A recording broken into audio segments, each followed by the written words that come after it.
is brought to you by Visions from Connie, cookware for people with other things to do, and by Goodies, the #1 headache powder in the South.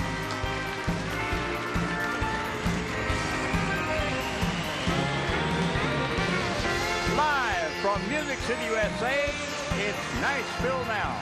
Tonight, a special 65th anniversary salute to the Grand Ole Opry with special guests Roy Acuff, Little Jimmy Dickens, George Jones, the Osborne brothers, Carol Lee Singers, Minnie Pearl, the Melvin Sloan Dancers, Connie Smith, Mike Snyder, Hank Snow, Grant Turner, Porter Wagoner, and Top Gun Red. Now live from Opryland, please welcome the host of Nashville Now, Ralph Emery.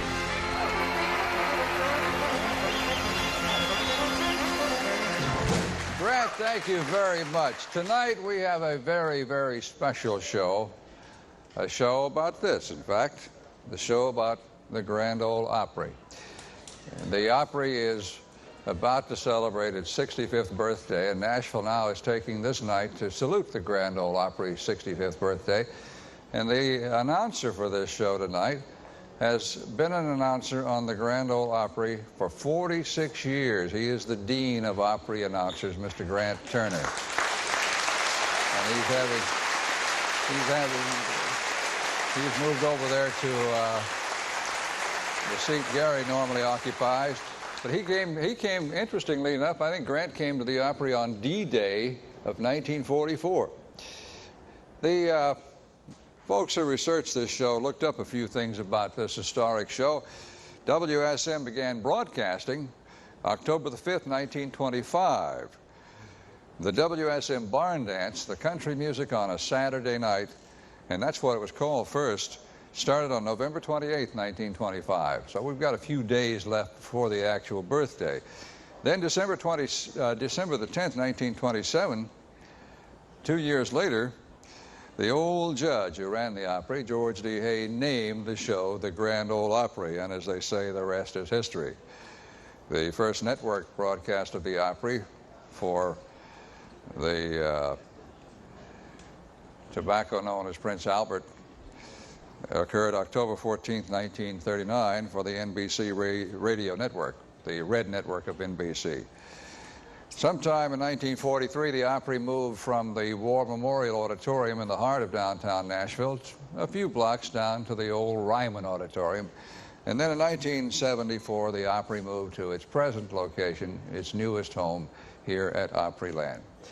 Now, there are 65 acts on the Grand Ole Opry as we celebrate its 65th birthday. We do not have 65 acts in the next 90 minutes, but we have some that I know you will enjoy. We're going to open tonight's show with this wonderful group, one of the outstanding groups in all of bluegrass music, Bobby and Sonny, the Osborne brothers.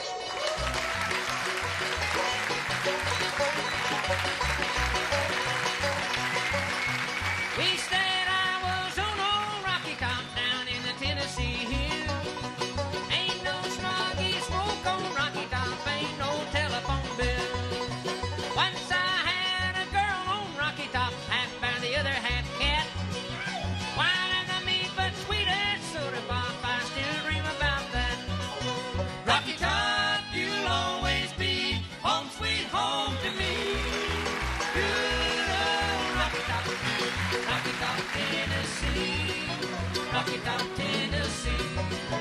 Once two strangers climbed old Rocky Top looking for a moonshine still. Strangers ain't come down from Rocky Top, I reckon they never will. Corn won't grow at all on Rocky Top, dirt's too rocky by far. That's why all the folks on Rocky Top get their corn from a jar. Rocky Top, you'll always be home sweet home to me. Rocky Top, Tennessee. Rocky Top, Tennessee.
Bobby and Sonny, the Osborne brothers.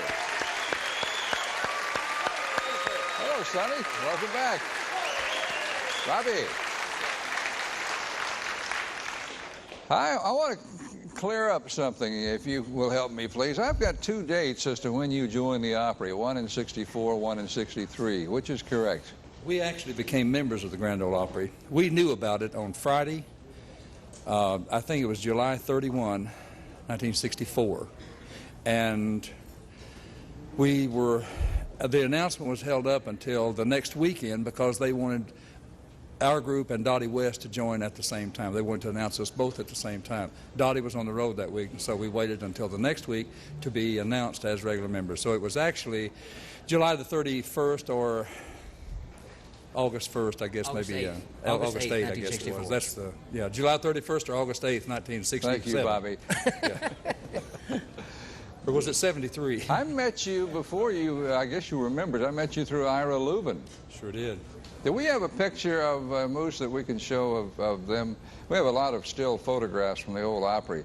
I think we have one of you with Lester Flatt. This is about 1975 or 76. What was the occasion?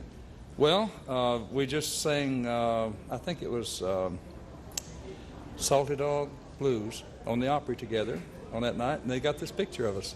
About 1975, I think. Did you ever work with Flatt and Scruggs or Monroe or any of those other bands? I worked with Bill Monroe in 1951, I guess, when I was 14 years old.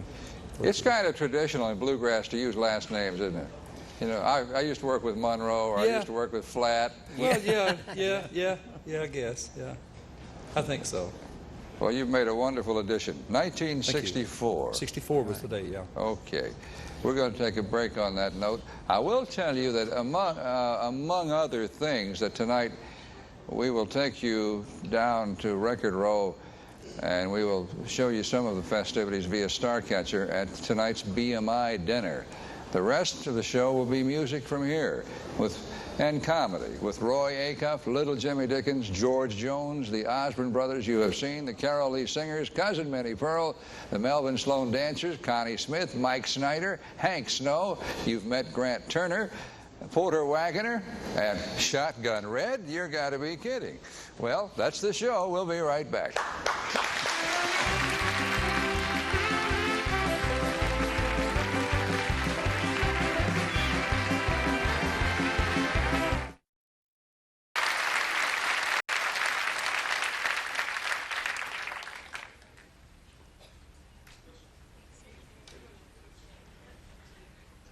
I've been asked to introduce a little lady that I am very well acquainted with. I've had the pleasure of introducing her on the Grand Ole Opry for many years, many different times. Not only on the Grand Ole Opry, I have introduced her in practically every state in the Union, the provinces of Canada, down in Mexico and other parts of the world. I don't think I've ever seen her walk in front of an audience that the audience wasn't thoroughly pleased with her, and all she ever asks of an audience is to smile, and she'll smile back with you. I promise you she'll be laughing and smiling when she comes up here, because I've known her since she has been with us. She joined the Opry just 2 or 3 years after I came to the Opry, and she is now a member of the Country Music Hall of Fame. She came from a little town called Grinders Switch, Tennessee. I'd like for you to make her welcome and let her work for you up here. You'll enjoy her. Would you make welcome, please? Cousin Minnie Pearl!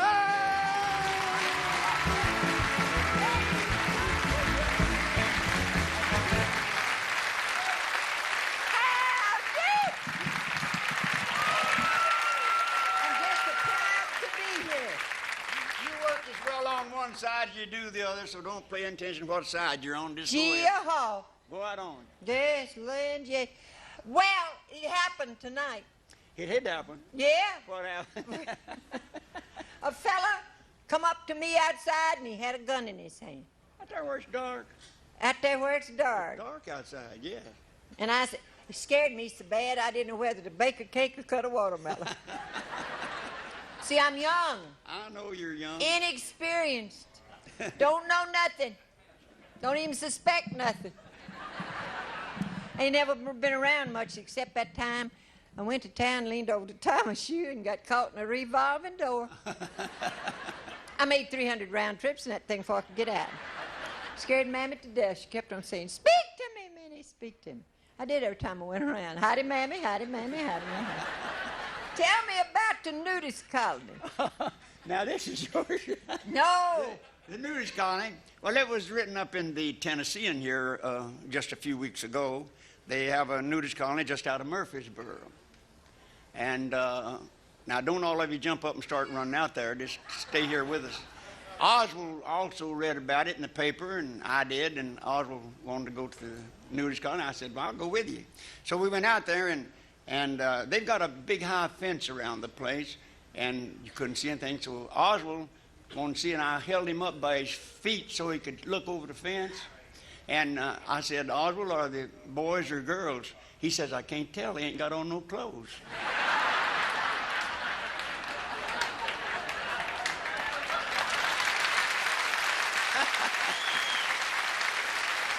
That's my show.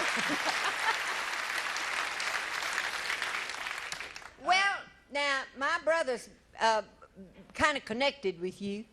Your brother. I'd like to meet your brother. I've heard about brother. Is that buddy still with him? Yeah, Handsome Peabody. Handsome Peabody. That's a beautiful name. Well, Handsome it is. They've been hauling hay from up there from your friend. Oh, Charlie Bush up in Yeah. Bowling Green, Kentucky. Yeah. Uh-huh.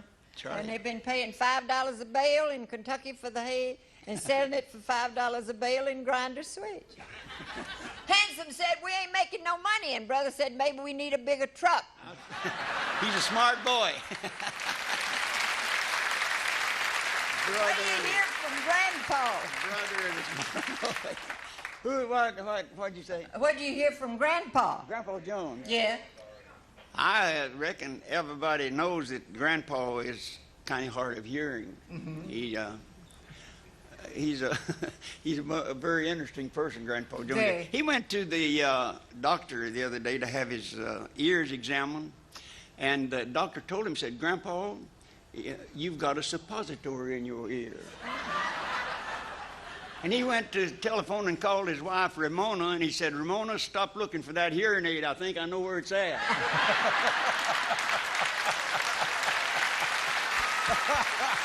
he awful? Ain't he awful? Oh, that's funny. I noticed that you and Mr. Roy are doing double comedy, which you tell me that you and Rod Bransfield used to do. Me and Roy have been working together for several years. I like to work with him because he got his experience in a medicine show, didn't you? That's exactly right. That's where I got my start in the medicine show, selling Maquiton medicine, $1 a bottle. What would it do for you? Oh, don't ask him. Don't ask him. He'll tell you. What did it do for you? It'd cure you, make you feel good. Had a lot of alcohol in it. Yeah, it had alcohol. Oh, I see. Minnie, do you recall the night the lady fell out of the balcony at the Grand Ole Opry?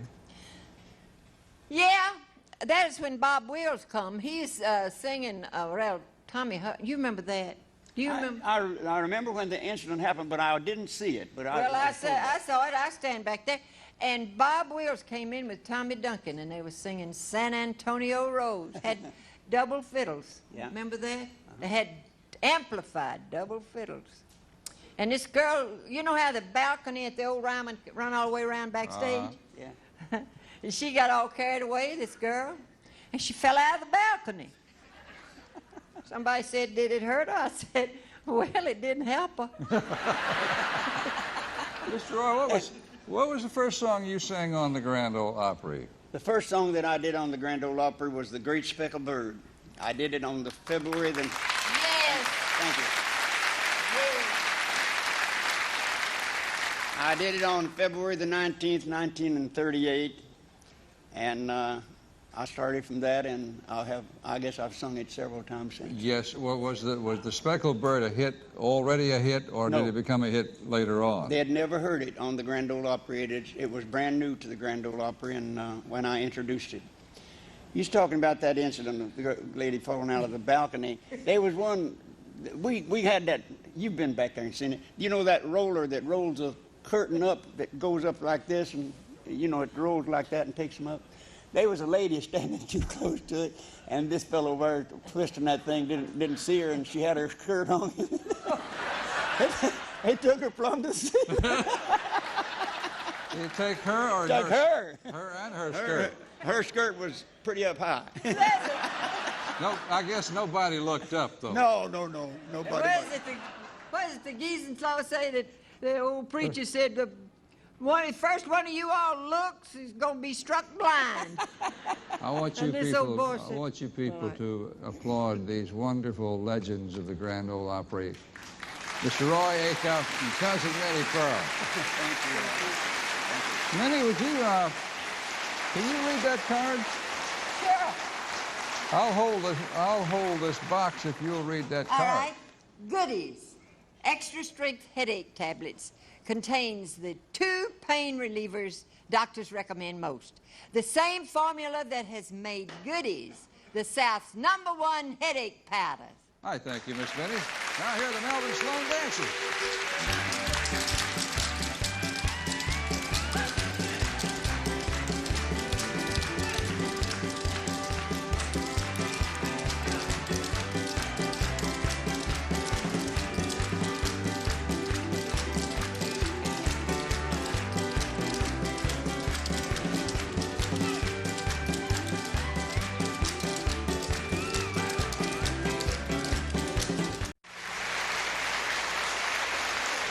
You are watching a Nashville Now salute to the 65th birthday of the Grand Ole Opry. And I don't suppose there is anyone who's played a more integral role in the success of the Grand Ole Opry than this next man, who moved in and moved on back about, I'm going to say 1949 or 50. 1849, thank you. Would you please welcome the singing ranger, Hank Snow.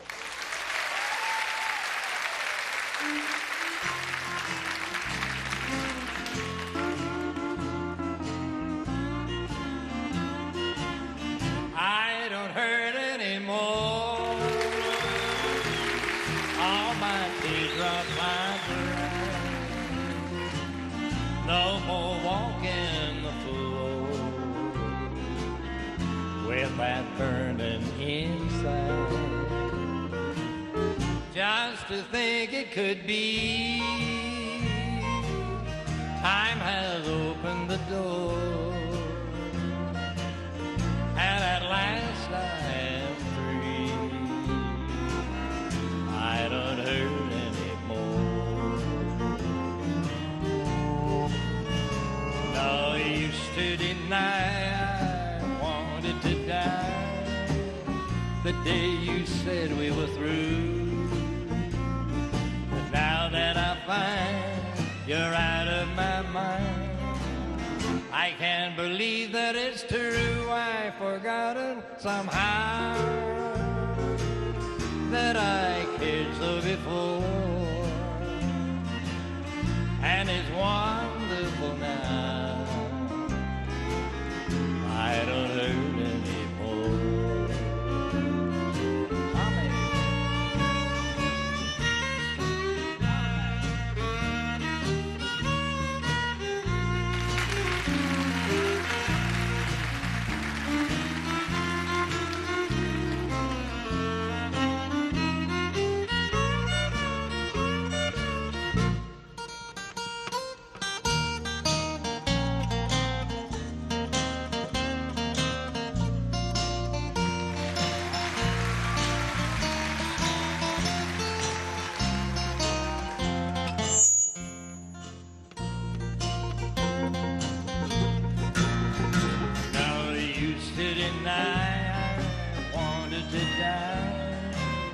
The day you said we were through. Now that I find you're out of my mind, I can't believe that it's true. I've forgotten somehow that I cared so before. And it's wonderful now. I don't hurt anymore.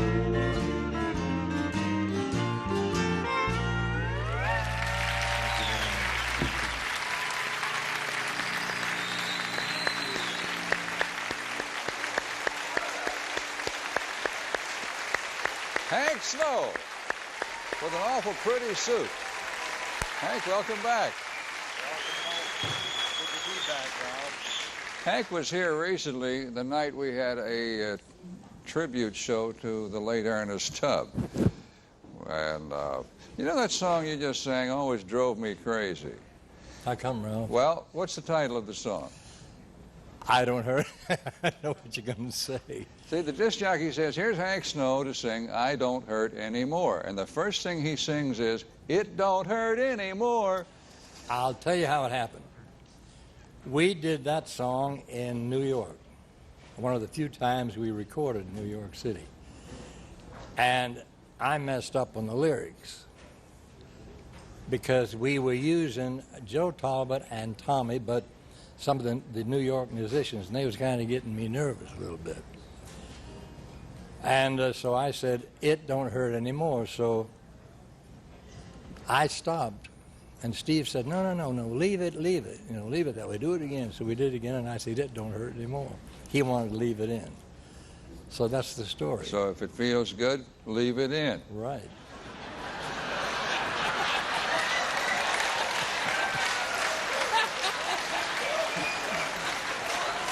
Now, Ralph. Hello, comedian. Yeah. He's a comedian. Now, you see, I wouldn't have said that. I'm sorry, Minnie, I'm supposed to leave the comedy up to you tonight. I'm sorry. You got the meaning there. I got their attention anyway. You did. Hank, what is the actual date of your first joining the Grand Ole Opry? January the 7th, 1950. Who could forget it? What was the first song you performed? The first song I performed on the Grand Ole Opry was a song I had written years ago, as a matter of fact, back in the early 40s, called Brand on My Heart. And at the time, it was going real well for me in and around Texas, because I was working out of Dallas. And so Ernest said, why don't you do Brand on My Heart? And I did Brand on My Heart. You know what, I'm just looking across here. In every one of these seats, Hank Snow, Roy Acuff, Minnie Pearl, Grant Turner are all members of the Country Music Hall of Fame. That's great. We're happy to have them with us. We're going to take a break on that note. We'll continue our salute to the Grand Ole Opry right after this. All right. There's more of Nashville Now's special 65th anniversary salute to the Grand Ole Opry coming up after this on TNN, the Heart of Country.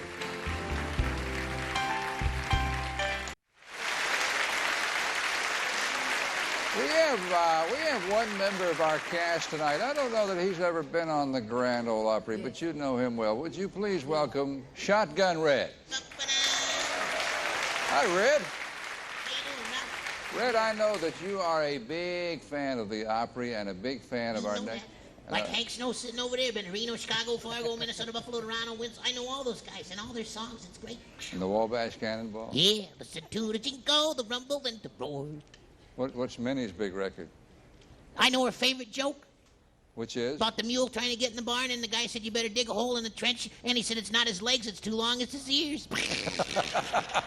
Hey, Red, Yeah? didn't you ever hear my record of How to Catch a Man with the Minnie Pearl playing? No. Sometime I'll sing it for you if you're not careful. Oh, okay. I know that you're a big fan of this fellow over here getting ready to sing. Yeah. Why don't you bring him on? Boy, it's a great song for tonight, too, Ralph. Yes, it really Who's is. gonna fill their shoes? Here's the possum, George Jones. All right.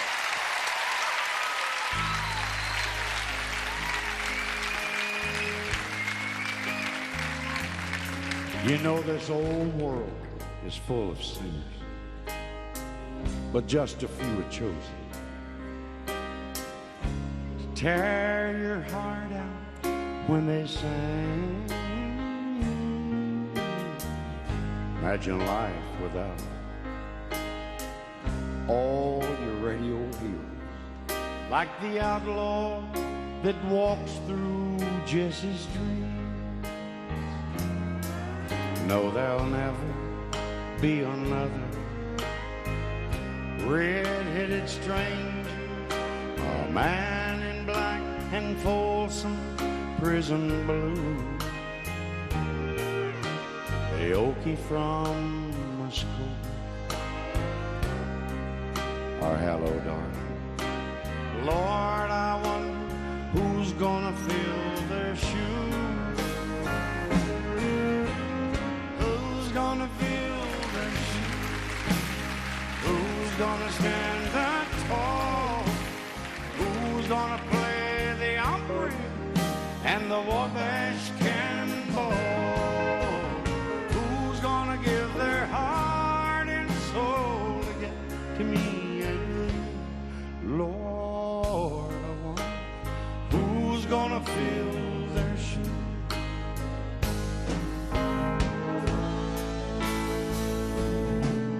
God bless the boys from Memphis, blue suede shoes and Elvis.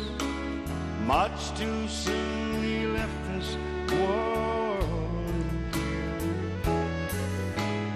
They tore up the 50s, old Jerry Lee and Charlie, and Go Cat Go still echoes through the years. But you know the heart of country music, it still beats in Luke the Drifter. You can tell it when he sings, I saw the light. Poor Marty, Hank and Lefty, why I can feel them here right there on this silver eagle rolling through the night. Who's gonna fill their shoes? Who's gonna stand that tall? Who's gonna play the Opry and the Wabash Cannonball? Who's gonna give their heart and soul to get to me and you? Lord, I wonder who's gonna fill their shoes. Yes, I wonder who's gonna fill their shoes.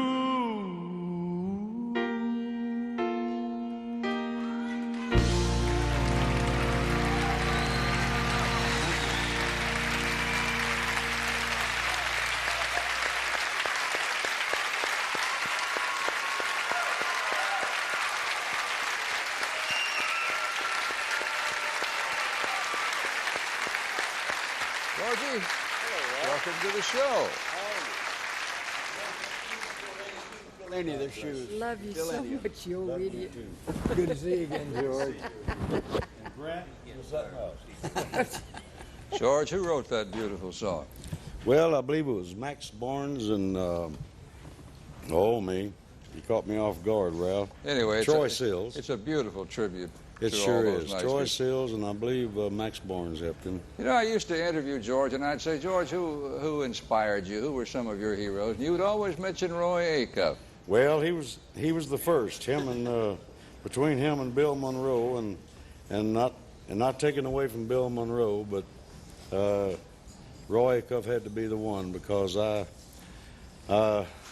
that's the only one I remember ever hearing in country music when I was just a baby, you know. You used to sing a lot of his songs, didn't you? Oh my goodness, that's all it was. That's all you could sing. That's all was out. Did you have a little problem the first time you were ever on the Opry? Well, I sure did.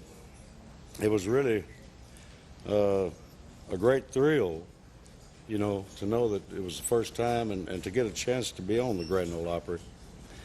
And I was, needless to say, you know, I was very, very nervous. And here I am fixing to go on, and they tell me I don't belong to the union, and so I can't play my guitar. Well, I'm just like this, you know, I'm nervous, and I said, well, I don't know what I'm going to do. I don't know what to do with my hands. And back then, I couldn't afford a jacket, you know, and I just had a shirt and pants on. And so I was standing back there talking to little Jimmy Dickens and George Morgan. And one or the other, I believe it was Little Dickens, they were calling me. Grant, I think it was Grant. I think it was already calling me out. and I'm scared. I'm scared to go out. And one or the other, I think it was Dickens, he threw the guitar around my neck and he said, well, go on, I'll take the responsibility. So that's the only thing that saved me. Well, did Dickens take the responsibility? Yeah, nobody said nothing. George, I believe he could have handled it back then. I want to thank you for coming, and I understand Hank Snow and you both have to leave us a little early tonight. Hank, I sincerely want to thank you for coming and being with us tonight and being a part of our salute. It's great to see you, Hank. And it's always a pleasure to be with any of the country music people, especially you, Ralph. Thank you. And George, I'm glad you sang that song. I think that fit what we were doing tonight perfectly.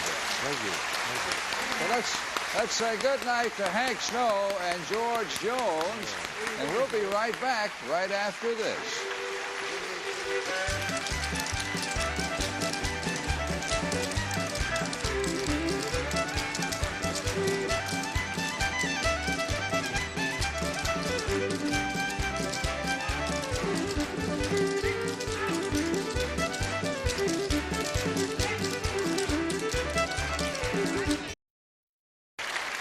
The next song is about the Grand Ole Opry, which at some point someone named the Mother Church of country music, which I think is very appropriate. There's a song by that title by our next guest who joined the Opry in the earlier part of 1957. And he's been one of America's most popular country singers ever since that time. Would you please welcome Porter Wagoner.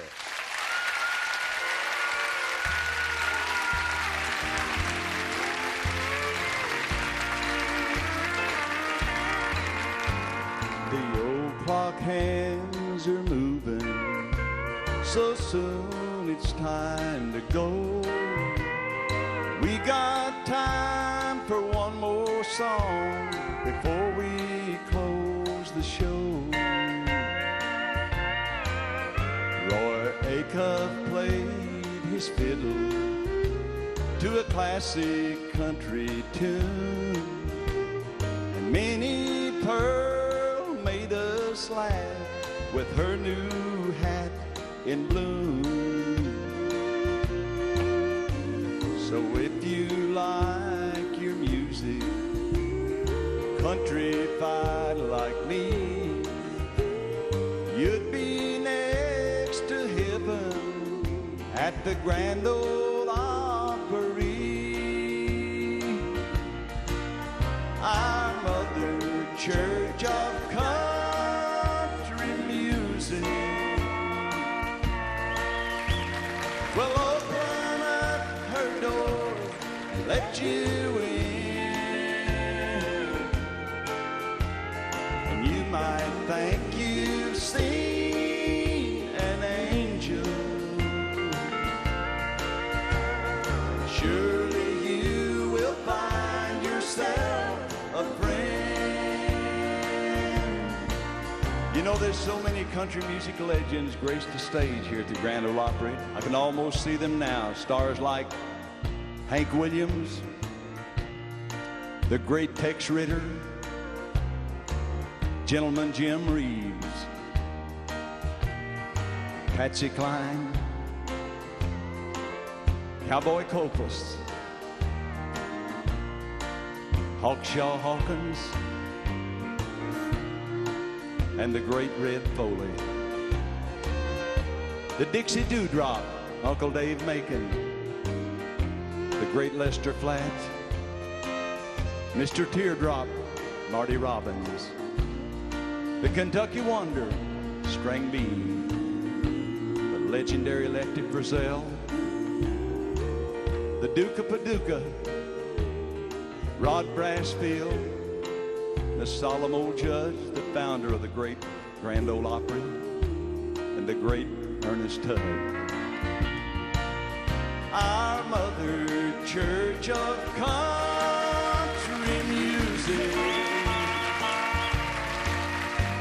Well, open up her doors, let you in, and you might think you've seen an angel.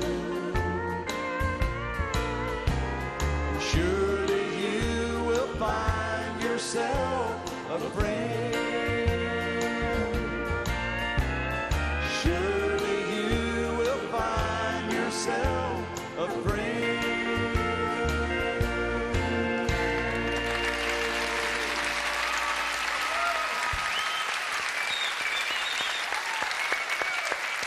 Porter Wagoner. Let's welcome to the show. Thank you, though. Tell you what, I wish you would.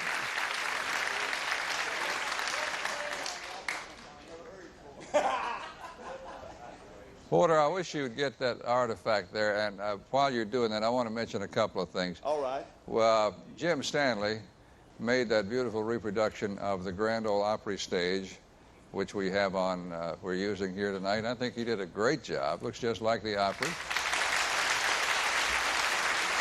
And over here, we have from the Opry the famous background singers who do the oohs and ahs every week on the Opry, the Carol Lee Singers, right over there. Hey. Now, Porter, what is special? Just have a seat there. All right. I've got a mic. I'll stand up and hold this. Well, what is the significance of this jacket? This is the jacket I wore my first appearance on the Grand Ole Opry. And just in order to make you feel bad, I wanted to show you it still fits, Ralph. All right. Let me see that sucker. Is this before you could afford rhinestones? That's it.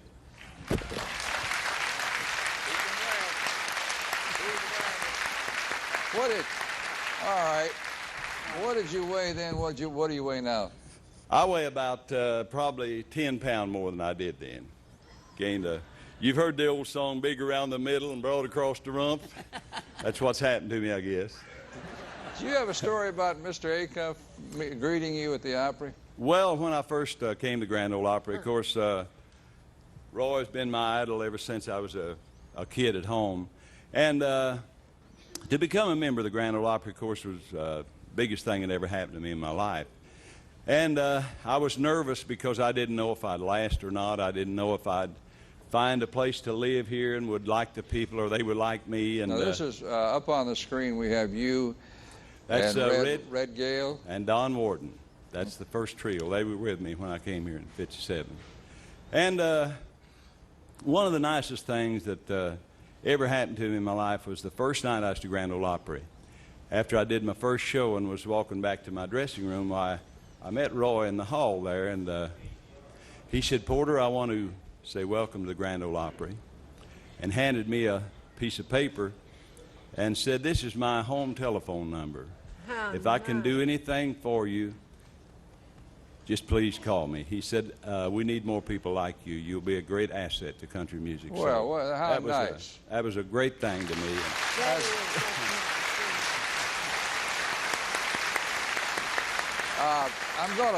I'm gonna rush through this. Is there a story about a guy interviewing you who thought you were Chet Atkins? Yeah, that happened after I was here a while, and boy, I thought I was really hot stuff then. About 3 or 4 months later, man, everybody was recognizing me everywhere, and this guy was waiting backstage to interview me one night and said, "I want to run an article about you in the paper." And I said, "Great, that'd be nice." Oh, he said, "I'm a big fan of yours." I said, "What kind of guitar do you play?" And I told him, and he said, "Well," he said, "I just love you playing." He said, "You're a great player, you know." Well, I thought something then. God, I just play a few chords on the guitar. So he talked on a little more, and he said, "What was the name of the town in Tennessee you grew up in?" And I said, "Well, I didn't grow up over there in Tennessee. I come from Missouri." He said, "Damn," I said, "it's funny how people get things mixed up, ain't it?" And I said, "Well, I'm from West Plains, Missouri," and he said, "Well, Chet," said, "I've loved Country Gentleman," and named another tune, and I said, "Hey, I'm not Chet." He said, "My God, who am I talking to?" So it was kind of funny after it's all over. Did you ever write a story about Porter Wagoner? I don't think so. Have you got time for me to tell you my story about that? Sure. I don't think I ever told Porter this. I think I've told you, but I'm going to tell it again. It's quick. This old man standing in the elevator, and I was going up in the elevator the other day, and he said, "Anybody ever tell you you look like Minnie Pearl?" And I said, "Yeah." He said, "Makes you mad, don't it?"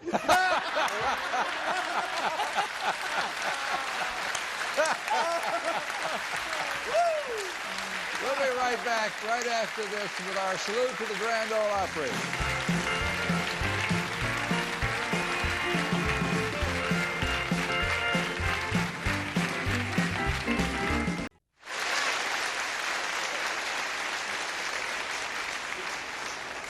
Hey, Grant, why don't you introduce the young lady? I'm sure you've introduced her many times. Well, I like to always refer to the fact that she was discovered. We give Bill Anderson credit for discovering her, and she came from Ohio, and she's one of our great, great opera stars. And Roy Acuff, sitting over here, always calls her the sweetheart of the Grand Ole Opry, Miss Connie Smith. All right. Yeah. How great thou art, how great thou art,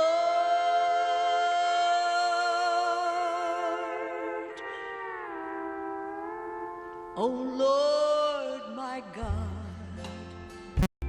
when I in awesome wonder consider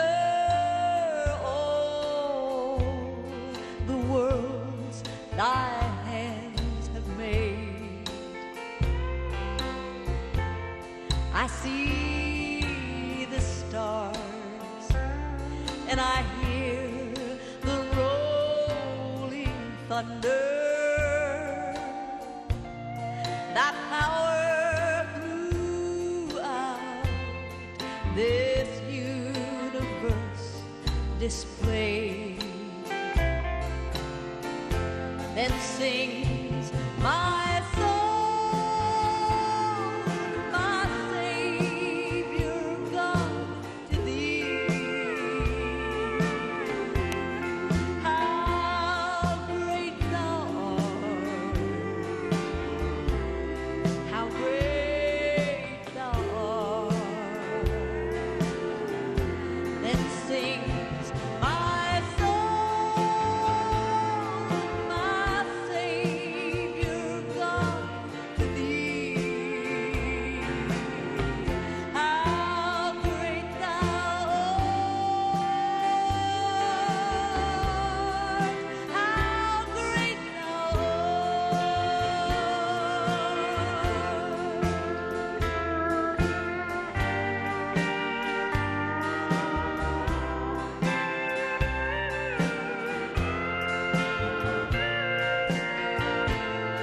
When Christ shall come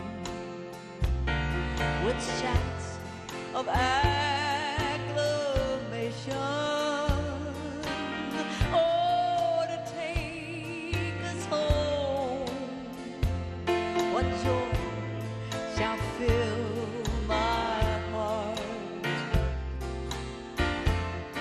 Then I will bow in humble adoration,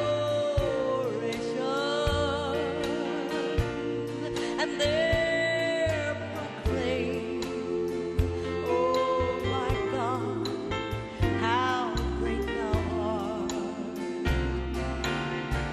Then sings my soul, my Savior God, to thee.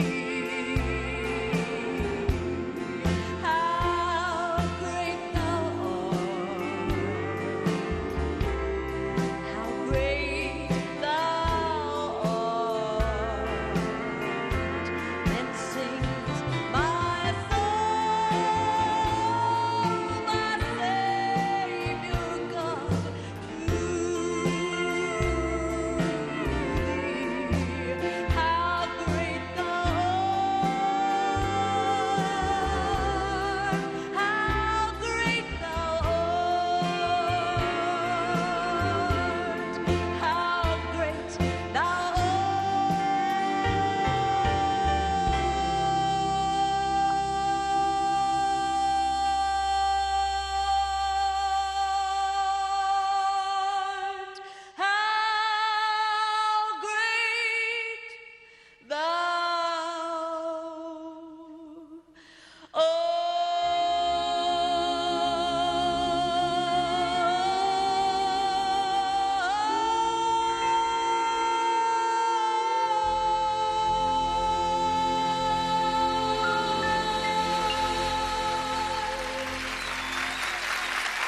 Connie. Welcome to the show. That's You could do that. she's showing You off. don't do that on the Opry, do you? She's Yes. showing off tonight. She can Sometimes. do that. She can She's do that anytime. great. How you doing? I'm privileged to be here. I'm just so proud to be here. Thank you. I've got our research department researched some stories about the people who went on the Opry and the night they went on, that sort of thing. And I'm told that you cried the night you came off stage after your first appearance. Yeah, Or was this your first appearance as a member of the cast? No, the first time I was on the Opry, I remember I'd always heard about people, your knees, that story about knees knocking, but I didn't know it was true, but it was true. My knees were really knocking, and I had no control over my voice. I have no idea what it sounded like. I just couldn't, you know. I remember when I was 5 years old saying someday I'm going to sing on the Grand Ole Opry, and getting to do that, and then when I come off stage, I just went all to pieces, and this lady helped me back to the restroom where I could kind of straighten myself up, and I found out several years ago it was Jeannie Pruitt. How did you find out? She told me. Oh, okay. Were you ever on the Opry as a guest before you actually joined the roster? Yes. When was the first time you were ever on the Opry? I can't tell you the exact date. No, I don't mean date. Wasn't there a time It was when in when Loretta Lynn called you out? Yes, when Once a Day came out in August, it was #1 in November at convention time, and I wasn't scheduled that weekend to be on the Opry. And Loretta thought I should be, so she brought me out to sing harmony. She had Happy Birthday, Merry Christmas, and Happy New Year at that time, and I went out and sang harmony with her. That was almost as scary as the first time. Knees knocking that night. This is about, yeah. She's a great lady, too. I wish she could be here with us I do, tonight. too. We're going to take a little break, and then we're going to depart from what we're doing right now, our tribute to the Opry. We'll come back to that. But we're going to take you to a bit of the CMA week. The BMI Awards are going on across town, and we're going to go over there via Starcatcher and find out what's going on. So stay with us. We'll be right back. We'll return with more Nashville Now special 65th anniversary salute to the Grand Ole Opry after these messages. You're watching TNN, the heart of country.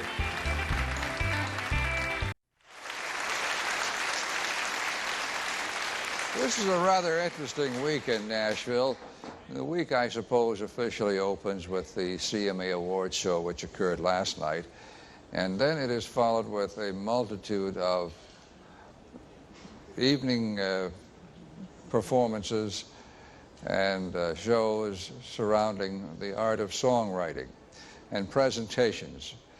And tonight, the BMI Awards are going on across town, and we're going to show you a picture here. They're occurring down on what we call Record Row. There is the famous BMI building, and this year BMI is 50 years old. It means Broadcast Music Incorporated. And now we're going to bring you the lady that we're very proud of because she is from Nashville. She is a former employee of WSM Radio. I'm sure she answered many a Grand Ole Opry letter in her former job. She is now the CEO and president of BMI, Mrs. Frances Preston. Frances, good evening to you. Thank you. Thank you. Good to be with you tonight. Tell these folks, I'm sure it's strange to the layman, what is BMI? BMI represents songwriters and publishers. We represent their performing right, the right for their works to be performed over radio, television, nightclubs, ballrooms, anyone who plays music. We collect the money for the user of music, and we pay the songwriter for the use of his music and the music publisher. Now, would you like to introduce your guest or tell us about the evening? Well, I have Vince Gill over here on my left. Hi, Ralph. This way. Vince, congratulations to you on your award that you received last night. Thank you, sir. And we have Don Everly on my right. Hey, Ralph. Hi, Don. How are you? Fine. How are you? Fine, thank you. And we have Chris Hillman from California over here on my right. Hi, Ralph. How are you? Good. Chris, good to see you. Now, why do you have these gentlemen out here, Francis? Well, these three gentlemen tonight happen to be songwriters, and they're getting awards. And that's a big part of our evening, and that's why we're all gathered here tonight, to both celebrate BMI's 50th anniversary and to give awards to those writers whose works have been the most performed during the past year. Who is the champion this year? Or can we reveal that? You can't. Is it too early to reveal that? It's too early to reveal that. Someone tonight will have the Song of the Year. Someone will be the Writer of the Year. That's the one who has the most awards during the year. And someone will be the Publisher of the Year. But that's the secret of the evening. All right. Now, what are these guests being honored for? They're being honored for their most performed songs of the past year. Let me be more specific. What are Vince Gill and Don Everly and that other old boy with that big medal being honored for? All right. Chris, why don't we start with you and you tell them your song tonight. I think mine is Start All Over Again, Ralph, which the Desert Rose Band recorded. Now, why are you wearing... The band I'm in. Excuse me, why are you wearing the medallion? Don, you want to take that one? Well, they handed this to me as we walked in the door.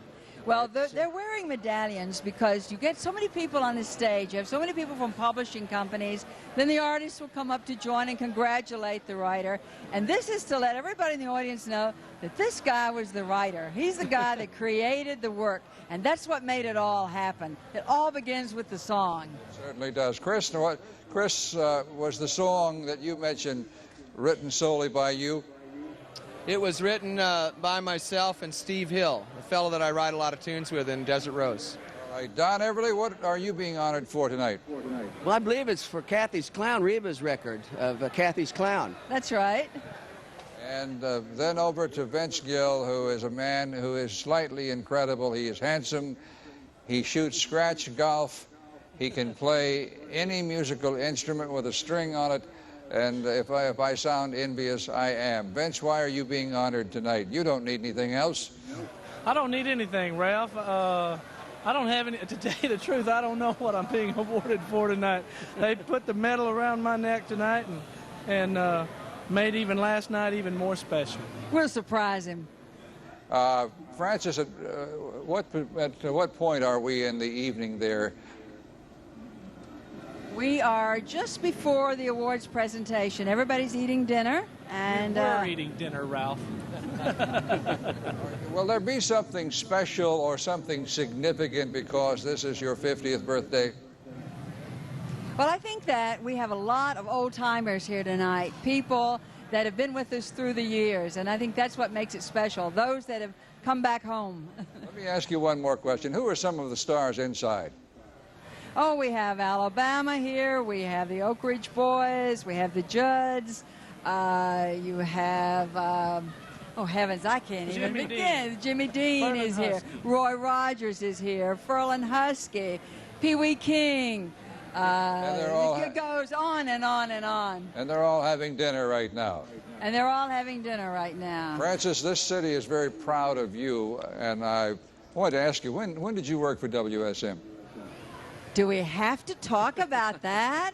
No. Well, no, we'll say it was a long, long time ago, but it was my beginning in the business, and I have very happy remembrances of the day. And also, while I worked at WSM, I answered fan mail for Hank Sr.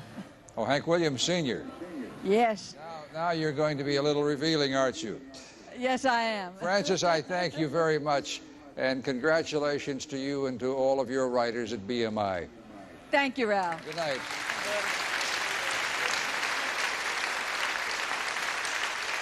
I don't think I put my introduction as carefully as I should have, but it is a week in which we honor writers, and they give each one an award for writing hit country songs.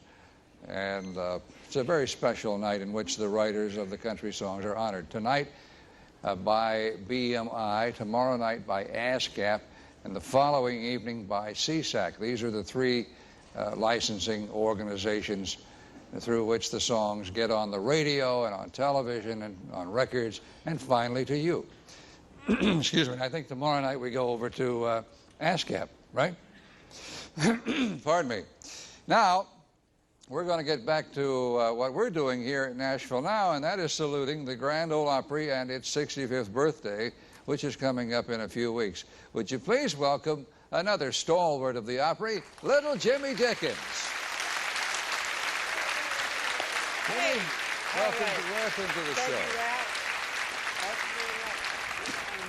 Uh-oh. These seats ain't made for short people, I'm telling you. Hello, everybody. Nice to see you. Jimmy, who brought you to the Grand Ole Opry? The man who brought me to the Opry and the man who is responsible for anything that I have ever accomplished since my career started here is sitting on my right, Mr. Roy Acuff.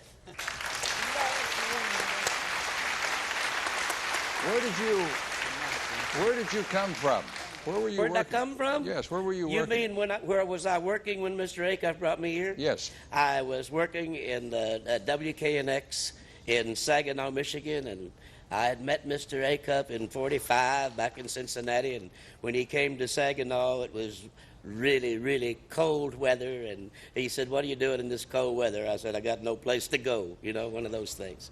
And he liked what I did, and he arranged for me to get a guest appearance on the Red Foley Prince Albert show, and after I came here for that guest appearance, some way or another, one way or another, he talked the folks into taking me on a little trial basis, and I've been here since. Now, did you have hit records? Well, here we have a picture up. Would you identify the picture for me? Where's the picture? Right down there. That picture was made in 1940 in Fairmont, West Virginia, where I was on a radio station. And that man next to me is Sleepy Jeffers. Now, who was Sleepy Jeffers? Sleepy Jeffers was an entertainer on our station.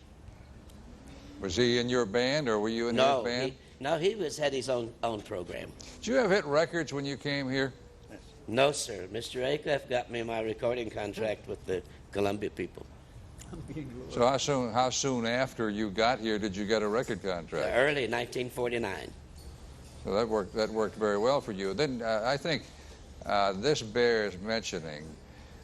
In turn, Jimmy found Marty Robbins out on a radio station in Phoenix, wasn't it? Right, sir. And television station. Didn't you come back to Nashville and tell people about him? I went on to Los Angeles and told Mr. Satherley about him.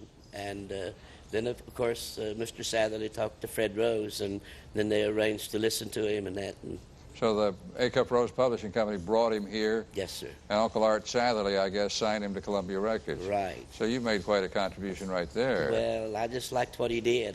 I don't deserve any credit for it. Well, one begets the other. Mr. Acuff liked you, and you liked Marty.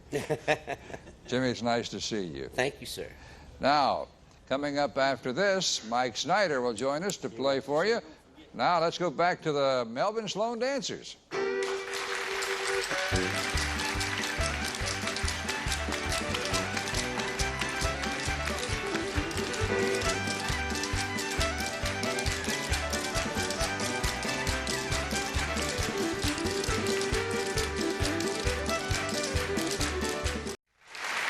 Our guest joined the Opry officially June the 2nd of this year. However, his first appearance was January 21st, 1984, and he came from a little town called Gleason in West Tennessee. And the interesting part is the whole town turned out that night. They all got tickets somehow and came to support him with their applause and show him how much they loved him. And that started a career for him in Nashville, at the Opry, and at the Nashville Network. Would you please welcome Mike Snyder.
Red.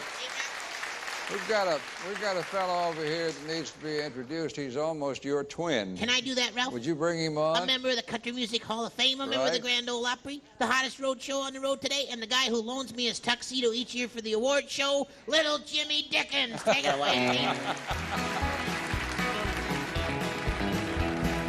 As I was walking down the street, spied a beggar man, the rags upon his feet.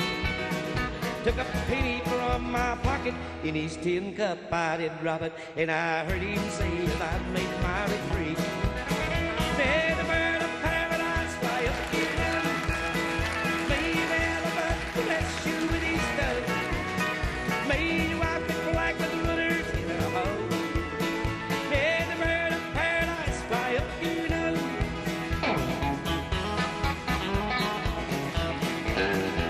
My laundry man is really on his toes. Found $100 bill among my clothes. When he called me, I came running, gave him back his dime for phoning, and I heard him saying as I turned to go, may the bird of paradise fly up here now, may an elephant bless you with his toe, may you wipe it black with a ruler in a hoe. Yeah, the bird of paradise fly up here now.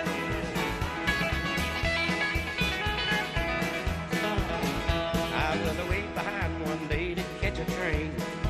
The taxi driver said we'll make it just the same. A speed cop made it with us, and as he wrote out the ticket, I stood by politely waiting for my change. May the bird of paradise fly up here now. May the elephant bless you with his toe. May you wipe it black with the ruler in a hoe. May the bird of paradise fly up here now.